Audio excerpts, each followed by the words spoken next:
It's just one night with my dream man. Then I'll come back to you. Alice said it so casually, her voice smooth as silk, as if she were asking to borrow a dress from a friend. But for Daniel Hayes, those words tore the ground out from under him. The kitchen seemed to shrink, the walls pressing in, the grilled salmon he had carefully prepared growing cold on untouched plates. The hum of the ceiling fan roared in his ears like a storm. He sat frozen, staring at the woman who had once promised him forever beneath candlelight vows. 12 years of love, loyalty, and sacrifice crumbled in seconds, replaced by a request so cruel it hardly felt real. She promised she would return, swore it was only for one night. But when she walked out the door in a black dress, Alice never came back. Daniel Hayes never thought betrayal could arrive without rage or fire, but simply as words that cut deeper than knives. There were no screaming fights, no slamming doors, just a sentence that hollowed him out and left him gasping in silence. That evening, he had tried to make things feel normal. He cooked her favorite meal, salmon crisped with lemon and dill, served it with peas and roasted potatoes. But Alice hardly touched her plate. She pushed the food around with her fork, her gaze darting every few seconds toward the phone resting on the counter. Daniel noticed. He always noticed, but he told himself it was nothing. Work, maybe, or her sister. Anything but what it truly was. When she finally spoke, the air in the kitchen shifted. "I just need to know what it feels like," she said, her eyes shining not with shame, but with some strange anticipation. "He's everything I've imagined. Just once, Daniel. I'll come back to you after that." Daniel's heart pounded. His mind refused to process the words, clinging to the hope that she was joking. But the look on Alice's face told him otherwise. This wasn't a plea. It wasn't even a confession. It was a verdict. Before he could respond, before he could rage or beg, she stood. Alice disappeared into their bedroom, only to return in a sleek black dress he had never seen before. It clung to her body like a secret. She didn't lean down to kiss him goodbye, didn't even glance back. She simply walked out the door. The click of the lock was soft, almost delicate, but to Daniel it thundered like the final slam of a coffin lid. He waited all night, staring at the door, phone in hand, hope clawing inside his chest. Morning light spilled into the living room, but Alice never came back. The first few days, Daniel fed himself lies. Maybe she needed space. Maybe guilt would drive her back. He imagined her crying, begging for forgiveness, insisting it meant nothing. But days blurred into weeks, and with every sunrise, the silence grew heavier, pressing on his chest like stone. At the office, he wore his mask. Colleagues praised his architectural sketches, but to him they were lifeless lines. Nights became endless voids. Coffee no longer gave him energy. Food lost all taste. The house, once alive with her laughter, now echoed with emptiness. Then came the whispers. A neighbor mentioned seeing Alice across town at a bar, laughing in the arms of another man. Another swore they saw her slipping into a hotel. Daniel dismissed it at first, grasping at denial. But doubt had already taken root, and denial couldn't hold it back. The first crack in his defenses came with the phone bill. Sitting at the kitchen table late one evening, Daniel traced lines of numbers that didn't belong, unknown calls at 2 a.m., endless texts during hours when she was supposed to be working. His stomach twisted. Driven by desperation, he began searching. Her drawers, her laptop, the glove compartment of her car. The truth revealed itself in scraps of paper, receipts for expensive dinners at restaurants he'd never been to, hotel bookings under false names, jewelry purchases he had never seen her wear. Each receipt was another blade, carving deeper into the man who had once believed in forever. One night, hands trembling, he slid a recorder beneath the couch where she often left her purse. Days later, Alice returned briefly to collect more of her belongings. She didn't notice the device. When Daniel replayed the recording, her voice sliced through him like acid. "Yes, he suspects," Alice said sweetly, almost laughing.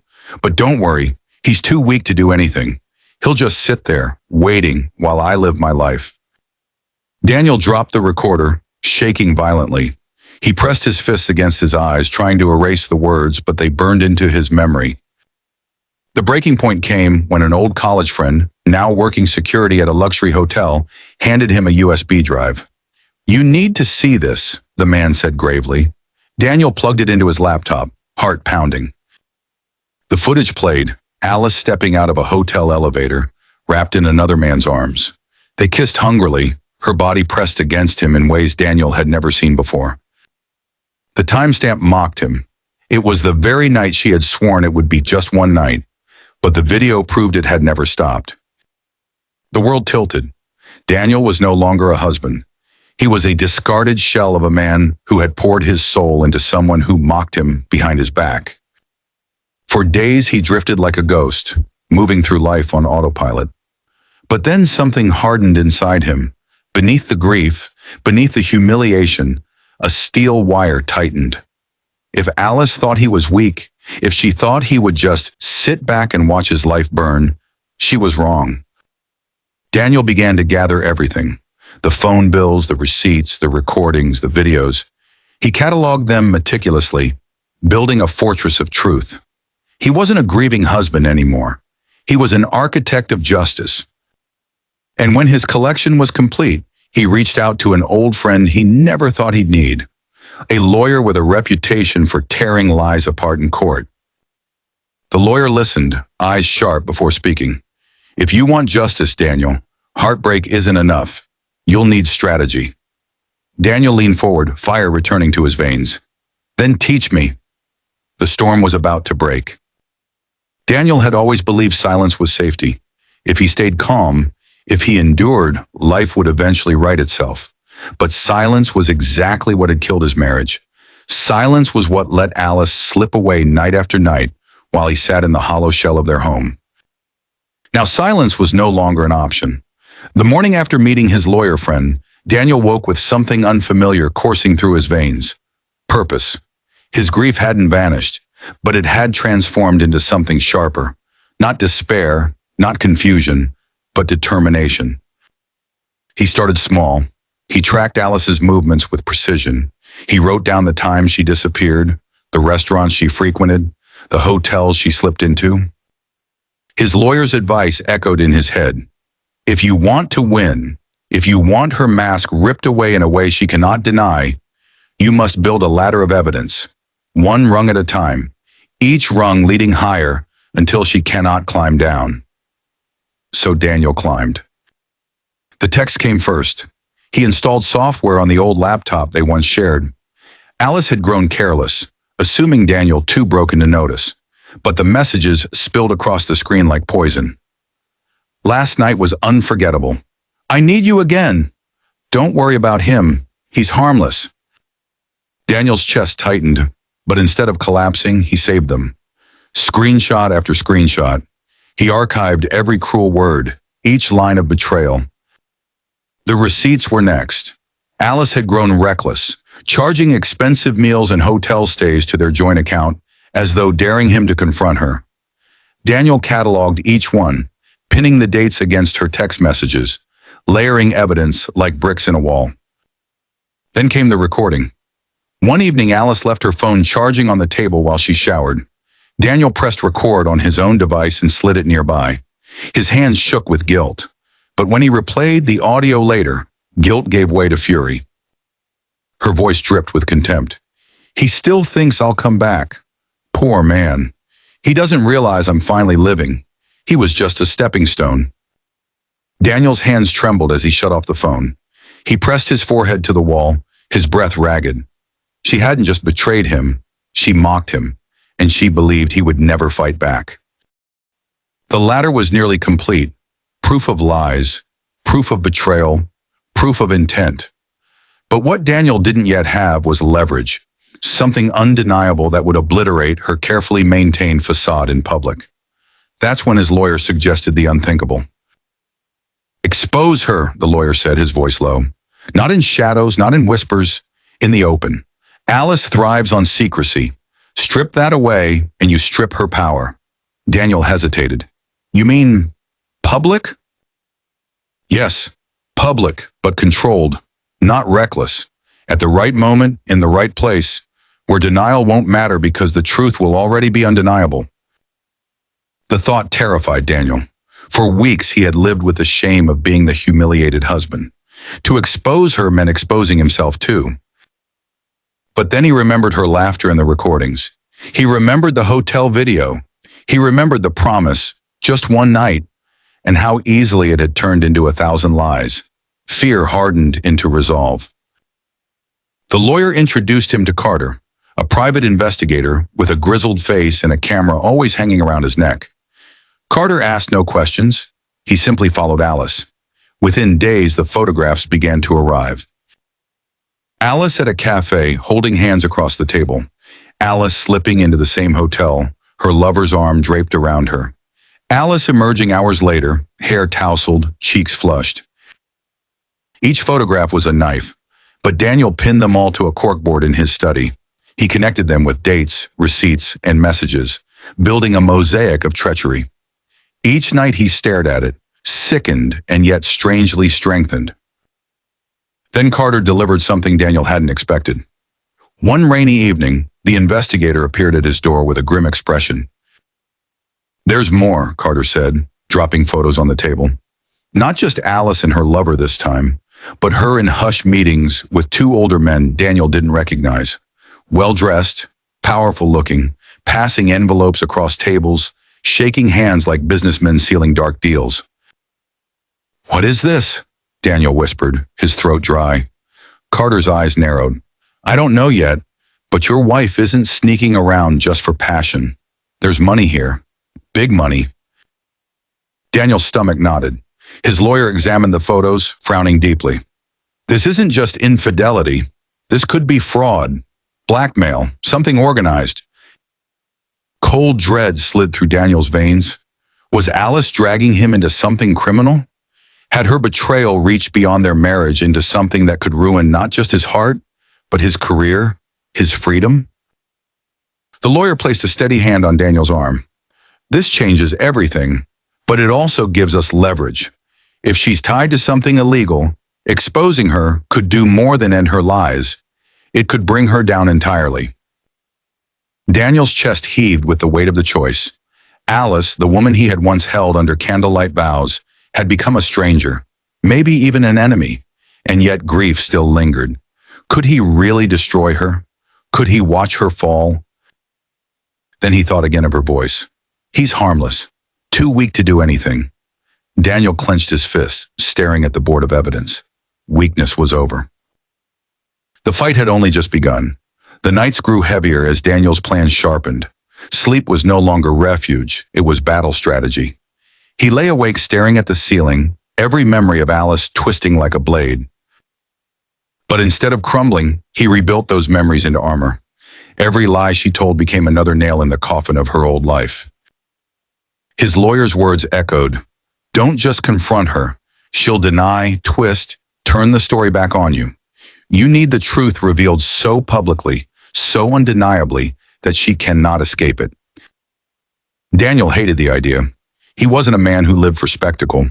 But if Alice thrived in secrecy, then light was the only weapon strong enough to break her. The opportunity arrived when Carter delivered his next report. Alice was planning to attend a downtown charity gala. He had tracked her conversations and confirmed her lover would be there, along with the two older men Daniel had seen in the surveillance photos. "The whole crew in one place," Carter said. "High-profile cameras, witnesses. If you're going to strike, this is it." Daniel's gut twisted. A gala meant wealth, elegance, power. He imagined Alice there in some glittering gown, smiling like nothing had ever happened, playing the perfect wife for a man who wasn't her husband. Rage boiled, but beneath it, a chill of fear. Could he really expose her in front of strangers, colleagues, the city's elite? His lawyer answered for him. "It's not about humiliation, it's about truth. And truth only matters when it can't be buried." So Daniel agreed. The days leading up to the gala were torture. He reviewed the evidence over and over. The texts, the recordings, the photos. He pieced them into a narrative so tight it couldn't unravel.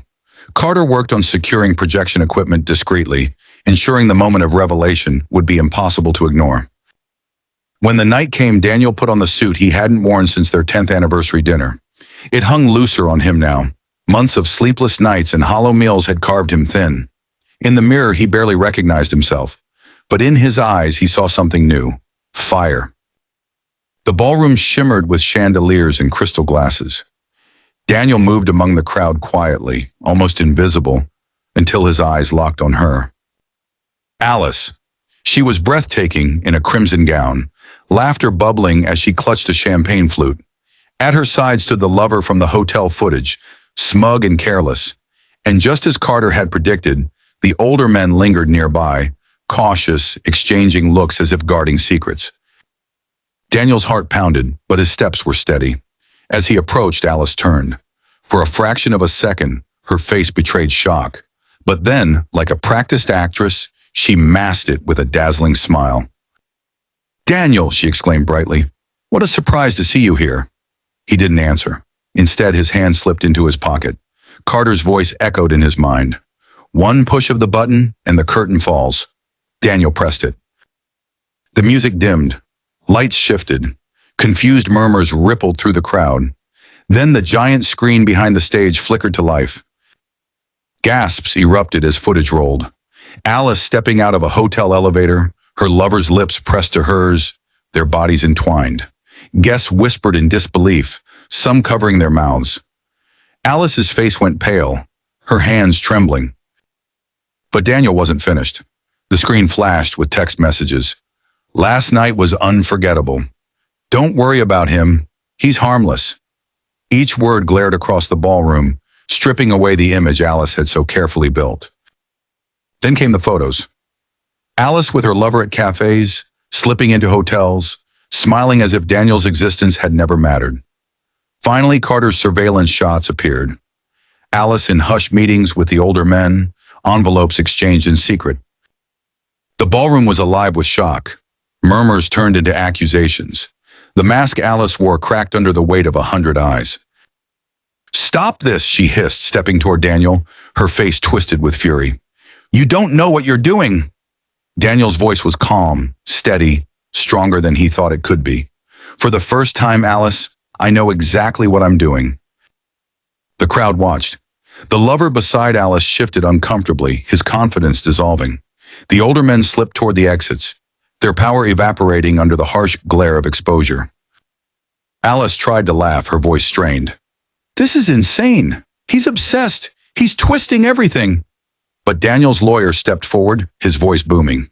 "Every document, every photo, every recording is authenticated. Deny it all you want, but the truth stands on its own." The whispers in the crowd swelled. Alice's smile faltered. Panic seeped into her eyes. She reached for her lover, but he pulled away, unwilling to sync with her.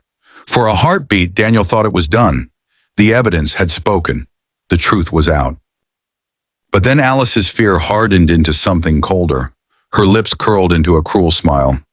"You think you've won?" she spat, her voice cutting through the noise. "You've just signed your death warrant. Those men you exposed tonight, they won't forgive this. They won't let you walk away.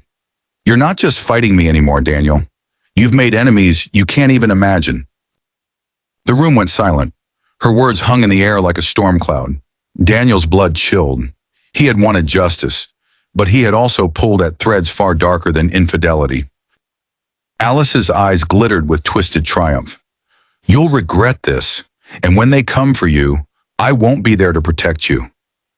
Daniel straightened, fists clenched, voice steady. "Then let them come." The curtain had fallen. The play was over, but the war had only just begun. The gala had ended in chaos, but the storm didn't stop at the ballroom doors. For the next 2 days, Daniel felt the weight of eyes on him wherever he went. A black car idled outside his office for hours. Once he came home to find the lock on his front door scratched, as though someone had tried to force their way in. The lawyer's warning echoed in his mind. "Those men won't forgive being exposed. If you stay in the shadows, they'll destroy you. But if you make yourself too visible, if you bring everything into the hands of law and press, you become untouchable." So Daniel leaned into the danger. He compiled every shred of evidence.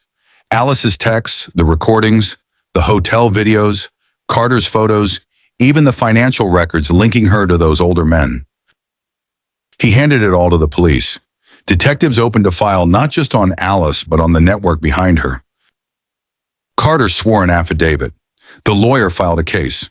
What began as a story of betrayal was evolving into something bigger: fraud, bribery, even organized crime. But Alice refused to disappear quietly. One evening she called him, her voice sharp as broken glass. "You think you've ruined me? You're delusional. Do you think this makes you a hero? You'll go down with me." Daniel listened in silence, her words rolling off him like rain on stone.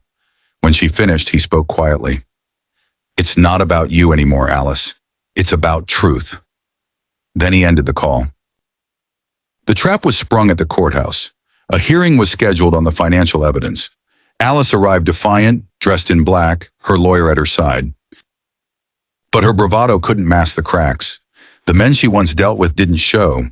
Rumors swirled that some had already fled the city, hunted by investigators. Daniel stood before the judge and laid everything bare. The receipts showing her lavish outings, the joint account withdrawals, the recordings where Alice mocked him and admitted the affair, the photographs of secret meetings with envelopes passing hands. Piece by piece, the structure of lies collapsed. Alice tried to object, to twist the narrative, but each denial shattered under the weight of undeniable evidence. When her voice played over the courtroom speakers, "He's harmless, too weak to do anything." The gallery stirred, faces turned cold. The gavel struck. The judge's words rang like a verdict on her entire life: marital misconduct, probable fraud, all joint assets frozen pending investigation. Alice's composure crumbled. For the first time, she looked small, cornered, stripped of her charm. But Daniel's fight didn't end there. Outside the courthouse, reporters swarmed. Cameras flashed. Microphones pushed forward. Daniel stepped into the light, his lawyer beside him. He had a choice: hide behind silence or seize the stage Alice once controlled. He chose the latter. "My marriage ended because of lies," he told the press, his voice steady. "But what I found went beyond betrayal. This is about corruption that has poisoned our city. I won't be silent anymore. People deserve the truth." The next day, headlines screamed. Alice's name was splashed across every paper. The affair was no longer gossip. It was evidence, tied to fraud and scandal. Her lover vanished from the spotlight. The older men faced subpoenas. The empire she had built on deceit collapsed overnight. Daniel, for the first time in months, slept soundly. It wasn't peace, not yet, but it was rest. The first taste of healing. Weeks turned into months. The divorce was finalized. Alice's assets were seized. She disappeared from the public eye, swallowed by the very darkness she once wielded. Daniel stood in his empty home, stripped of her presence, and felt something unexpected. Relief. The memories still hurt. Sometimes he woke at night reaching for someone who wasn't there. But each day the weight lifted a little more. Each day he remembered who he was before her lies. Carter stopped by one evening with a final file of documents. "You did good, Hayes," he said. "Not many men could have fought back the way you did." Daniel smiled faintly. It wasn't courage, it was survival. One weekend, Daniel drove to the coast. The ocean stretched vast and endless, the sunset burning gold across the horizon. He walked along the shore, the waves brushing his feet, and breathed deeply. The air no longer felt heavy. He thought of Alice, not with rage, not even with longing, just as a chapter closed. She had been his beginning, but not his end. The tide rolled in, washing away his footprints, and he let her memory go with it. A year later, sunlight streamed across Daniel's drafting table. Blueprints covered the surface, plans for a community center he had volunteered to design. Outside, children's laughter rang from the construction site as walls slowly rose. Life wasn't perfect. It wasn't the life he had once envisioned with Alice, but it was honest, strong, and his. He picked up his pencil, his hand steady. This time, he wasn't just building for others. He was building for himself. And as he drew, for the first time in years, he smiled.